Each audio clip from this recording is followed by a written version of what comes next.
Welcome to Lassoing Leadership. I am your host, Garth Nichols. And I'm Jason Rogers, and we aim for not more than 20 minutes per episode, where we talk about our favorite characters of the episode, Leadership Nuggets of Gold. We also take a stab at renaming each episode just for fun. And then we leave you with a leadership challenge that's based on our learnings. We are now into season 2 of our podcast, and we Can't talk believe about it. all things Ted Lasso and leadership, and we're sharing our mic with others. And today I am so pleased to be in studio with my former colleague and longtime friend, Tanay Naik.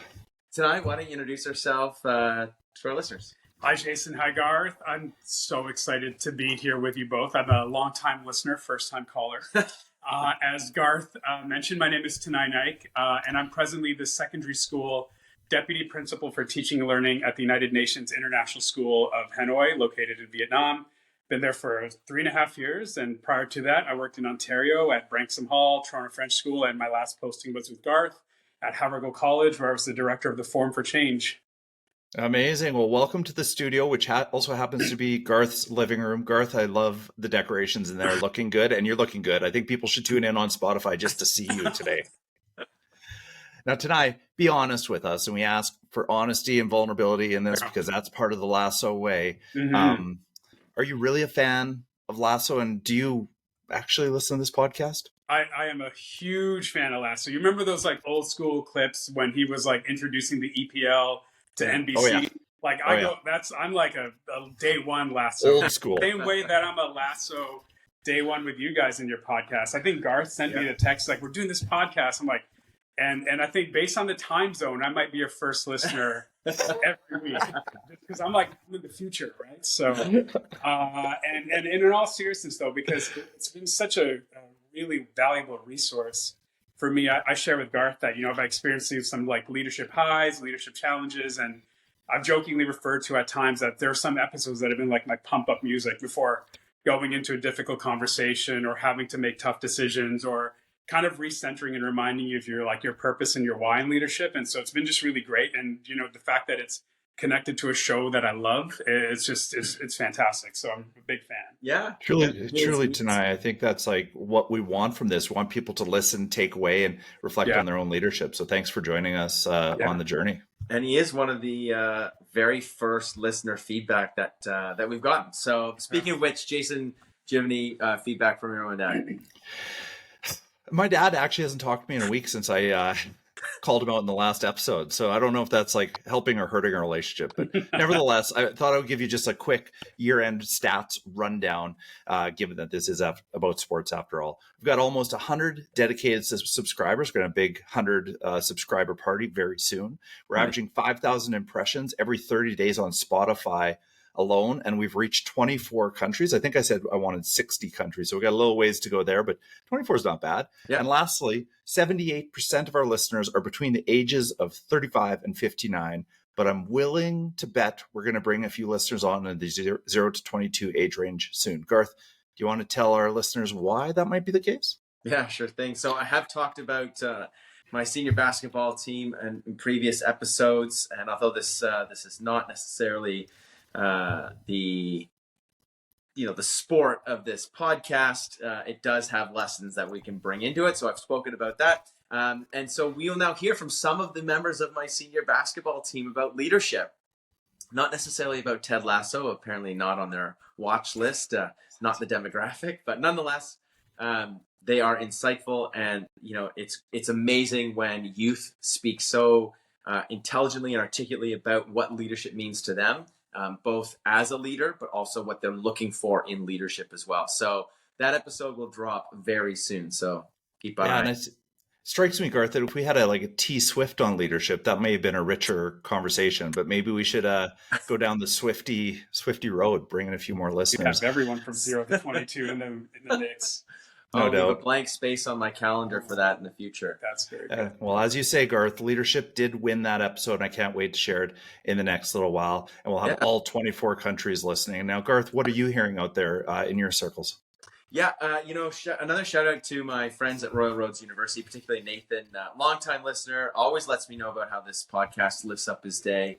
And recently, it reminds me that his recent communication reminds me that while we aren't necessarily talking about cutting edge leadership stuff, not necessarily introducing something that's new, but we can remind our listeners about their own leadership skills and assets and how to put those to great use.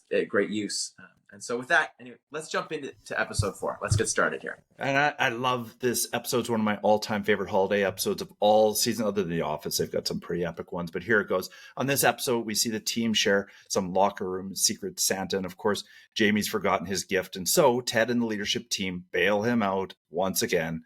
Although Roy and Keely plan to have a sexy Christmas, their plans have changed when Roy's niece, Phoebe, needs to stay with them because of an unforeseen circumstance. Phoebe discloses that a classmate of hers has been bullying her over what she calls as bad breath. Roy and Keely test her breath, which is one of my favorite scenes in the episode, and they decide they need to find a dentist. The plotline resolves itself when they find a dentist who can help, and they visit the young man and pose as carolers and give him a very important message. And in the end, Phoebe offers him a kindness carol. Second plot line has to do with Higgins and a player potluck dinner, basically, for the holidays. He and his family expect 2 to 3 players arrive, and nearly the whole team comes. What follows is a heartwarming time of connecting over food, Nerf guns, and sharing of cultural traditions. And finally, Ted shares a virtual gift exchange with his son that ends quickly, and it's quite heartbreaking from a father-son perspective. Ted resorts to drinking through his sadness until he's saved by Rebecca, and I love that scene. They spend the remainder of the episode playing Secret Santa and sharing generosity with people who need it. A lot happens in that episode. It's all so good, and I can't wait to see the leadership lessons that come from it. Yeah, I love how you drew out those 3 distinct areas about gift giving, about belonging, and then about loneliness too. And we've addressed these in the past, especially around Ted's ability or inability to be the dad that he wants to be. So great summary. I also want to draw our attention to the fact that this episode is entitled Carol of the Bells. And when we first set out on this podcast adventure, we did not know our timing would be so serendipitous and so precise. It got me thinking that there might be other opportunities, Jason. We should start looking at the European Football League and see if like our timing matches up with any big games or any big in-season tournaments. I don't know. What do you think? I hate to, call out a blind spot, but there is soccer happening on this continent as well. Yes. Right? We got the MLS, maybe something in the Whitecaps area, maybe for a live episode. That'd be pretty cool. We got the CPL. The Cavalry is my team. I've been season ticket holder for the past 3 years, and I love those guys, and they've won championships. And I'm thinking maybe I should reach out to Tommy Wheeldon Jr., the coach, or even the captain, Marco Carducci, to join us, Anyways, Tanay, based on the episode, who's your favorite character? I can't wait to hear who you've got. Oh yeah, thank you. Yeah, and your summary is perfect because that's exactly how I break it down with what's to come. But my favorite character in this episode is Rebecca, and I think you highlighted a lot of the incredible leadership qualities that she brings, and it really comes together nicely in this episode. I do want to shout out that actually my favorite character in the show overall is Isaac McAdoo, and the way he opened this episode as Secret Santa, facilitating the room, and like Christmas in Hollis by Run DMC's in the background. It's absolutely pure gold. But for this one, I'm gonna go with Rebecca. Yeah. So you love the street culture too, right? Like you love that stuff too. And Tanay said he could come on and do a whole podcast on just footwear from the Ted Lasso theory. So we might have that. But for me in this episode, it's Higgins. He exemplifies belonging, his ability to welcome everyone into his home, and then grow belonging in the team by welcoming not only them, but their food, their drink, they're asking questions about their culture, how they celebrate the holidays. I really love Sam's response. What do you think of when you think of Christmas? And he says colonialism. Right. He also honors traditions from where they come from. And I do think like when he names all the countries that the people are from, that's a significant moment in the show. Absolutely. As well, understanding that this game, which is incredibly a white-facing game, is actually no longer so. I think calling that out is an important part of this series. But for me, breaking bread is such a significant way to build belonging. And you call it a potluck. There's an indigenous tradition called potlatch. At my school, we're actually reading a great book by Suzanne Davis called Potlatch as Pedagogy. And indigenous cultures have this, this leadership experience built into their history. It's an incredible tradition of wealth being shared, stories being shared, experiences being shared. And so for me, I really like this idea of breaking bread that Higgins has around building culture and sharing culture as well. Gareth, I love that. And I think back to when I took over headship here at Rundle 10 years ago, and the former head of school, one of the last things he said to me before he handed the keys over was basically like, hey, listen, Jason, if you think you're a leader, look behind you and make sure there's somebody following. And I think what we see here is Higgins has stepped into leadership. Years previously, he had 2 or 3 people show up. And this year, the whole team shows up. And I don't think that's by accident. I think because people are seeing him in his leadership and they're following, and he's building a culture there around their cultures. And I think that's pure magic. And when you have that, what a gift. So Higgins must be your favorite character. Roy Kent. How could you not love him in this episode? I could go on, but actually going to focus on something really subtle that he does in this episode. So Roy comes down to Phoebe's level. Every time she's struggling, he gets on the floor, he kneels down, he looks her in the eye. He does this physically and emotionally. Physically, like I said, right down to her level each and every time. It's absolutely key when we work with kids and with adults. And Garth, you've talked about in the past with respect to walking meetings, but do we sit when others sit? Are we at their level in these communicative moments that are important in our leadership? And secondly, when Phoebe is feeling most vulnerable, Roy comes to her level emotionally and shares an embarrassing story about himself pooping himself when he'd had too much lactose, right? And you see Phoebe's shoulders drop. He's connected emotionally. He's vulnerable. And this openness allows her to relax and understand that we're all flawed in one way or another. And at the end, it's her pathway to getting help. So, how could you not love Roy Kent? He barely swears in this episode too. So I was going to say he barely swears. Yeah. I know. Also, when that kid in the house says, "You pooped your pants," yeah, I know. And I have to. If I can do it, you can do it, right? Yeah. I mean, it is showing amazing growth there. Yeah. So, listen, we could pull apart Roy Kent with his leadership in this episode, but tonight for you, what was the big lesson that came out for you? Well, there were actually the way you broke down the episode summary, Jason, aligns perfectly with the 3 key nuggets of leadership that I saw in this episode. So the first one is Rebecca in the locker room where they're doing the secret exchange, and she asks Ted what he's doing, and he references the virtual Christmas exchange, and she shoots him this like super subtle look. Like, yeah, I know. And she's talking about her majestic plans with Elton John. I think the Daniel Craig and Rachel Weisz are going to be making an appearance. Show. Exactly. It's a puppet show, right? And I think she's just like a masterclass here. She reads the situation perfectly. She knows that Ted will be down, and she gives up her time with Elton John to be there for Ted. And Ted, she takes him on this adventure to lift his spirits because she knows who he is. And I think we think back to the earlier episodes in the first season, Ted barging into Rebecca's door, and she's got this nefarious plot to like sink the team, and Ted is just is a pawn in this game. And he's really broken her down, and she's come around to the point that she is there for him, perhaps in a way that really no one has been throughout the arc of this series to this point. So I think it's just really just a beautiful sort of full circle moment in their relationship, and her leadership, I think, is really at the next level. I think another one is Keely, actually, in the context of Roy and Phoebe and Keely in that little, so that interruption to Sexy Christmas. And, Roy brings Phoebe in, doesn't even really acknowledge Keely, and just sort of like jumps right in. And without batting an eye, Keely's like, okay, Phoebe's important to you. That means she's important to me, and we're going to problem solve this together. There's no frustration. Oh, I made these plans. I got the chocolate fondue going. I'm ready to go. She's like, nope, we're going to pivot. We're going to be agile, and we're going to just, she's going to respond with empathy, kindness, compassion, and just the ability to like, just sort of problem solve in the moment, and let's go on this journey together. Nice. She shows such a high level of EQ there, doesn't she? Totally. I mean, it's like, I wish I could be that person in those moments where you pull yourself back and give your best self. And I totally agree. Keely's a star in that moment.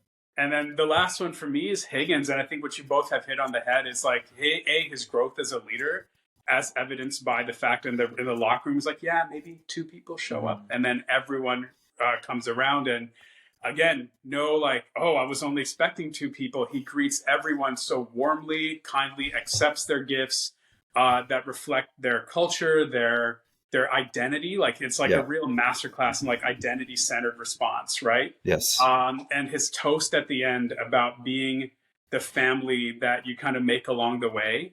It's just like I just chef's kiss, right? It's just such a beautiful way Perfect. to bring everyone together. And I think both of you highlighted he names everyone's hometown.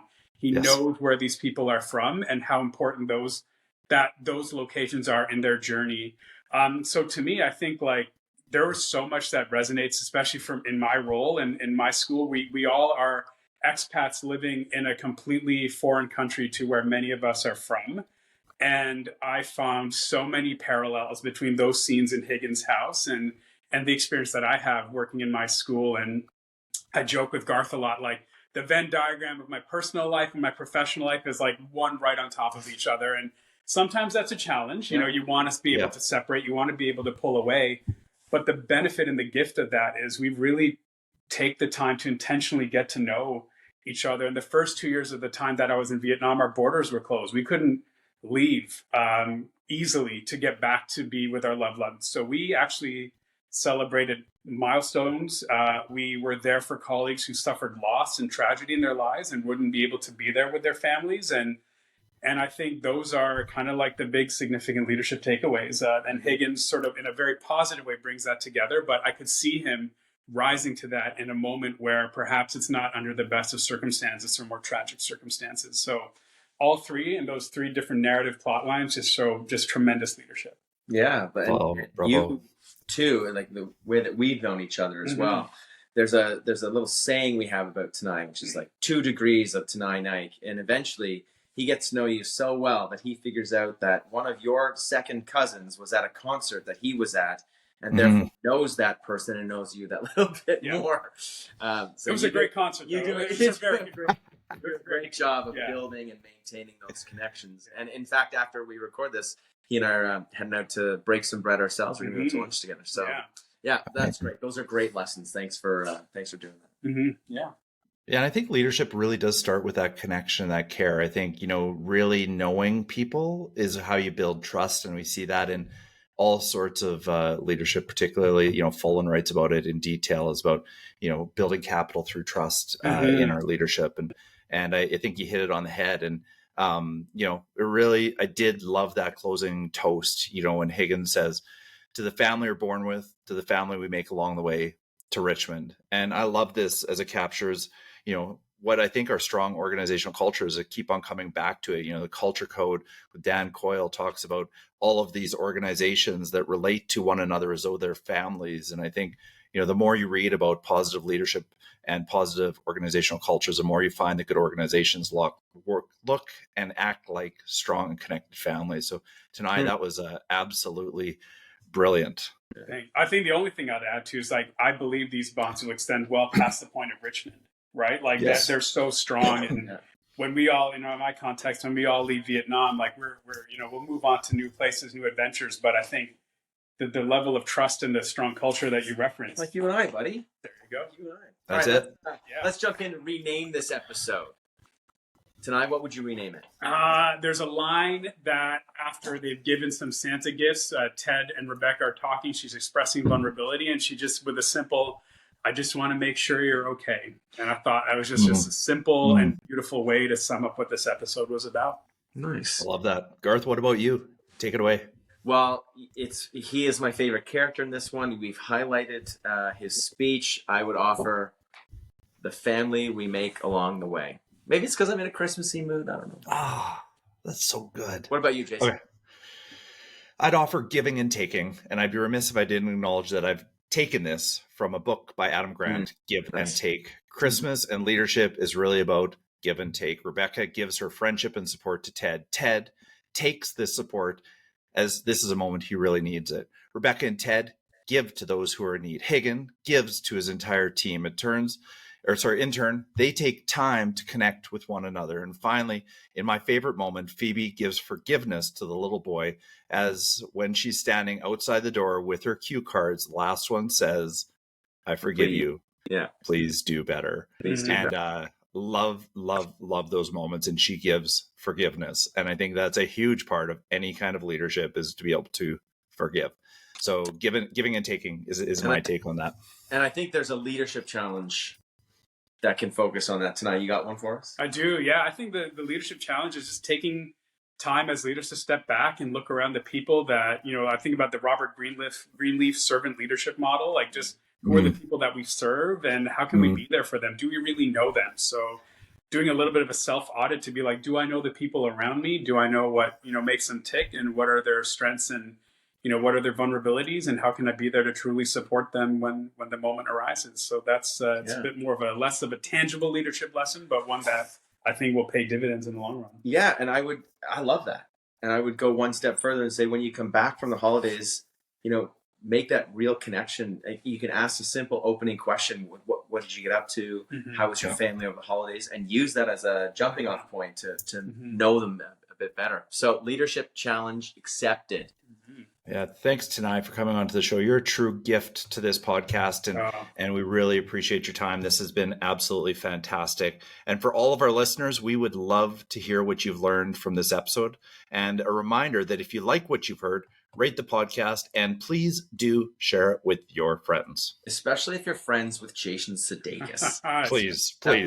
That would be amazing. And tonight we end this show the same way all the time. So why don't you take us home for the holidays? All right. Until the next time, keep leading the lasso way. Thanks, everybody. Ho, ho, ho. Take care. Happy holidays.